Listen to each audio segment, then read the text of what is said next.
ভবিষ্যতের ব্যাপারে শয়তান চায় আল্লাহর সাথে যে আপনার সাক্ষাৎ হবে এটা নিয়ে যেন চিন্তা না করেন, বরং সে চায় আপনার বন্ধুদের সাথে সাক্ষাৎ নিয়ে যেন আপনি চিন্তামগ্ন থাকেন, বা ছুটির দিনে কোথাও একত্রিত হওয়া নিয়ে, ভালো কোনো সময় নিয়ে, এই শুক্রবারে আমরা কি করব, পরের ছুটির দিনে কি করব। ভবিষ্যতের ব্যাপারে সে চায় নিকট ভবিষ্যৎ নিয়ে যেন চিন্তা করেন, আর দীর্ঘমেয়াদী ভবিষ্যতের কথা যেন ভুলে যান। অনেকের কাছে দীর্ঘমেয়াদী চিন্তাটা এরকম যে আমি তো দীর্ঘমেয়াদী চিন্তা করছি, আমি চিন্তা করছি কিভাবে একটি বাড়ির মালিক হওয়া যায়, অথবা চিন্তা করছি কোন শহরে বসতি করব, বা আমি ভবিষ্যৎ শিক্ষা নিয়ে চিন্তা করছি।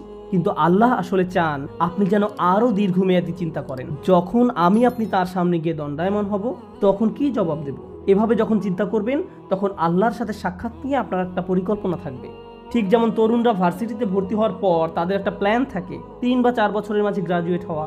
এই প্ল্যান থাকার ফলে আপনি তখন অনেক সাবধানতা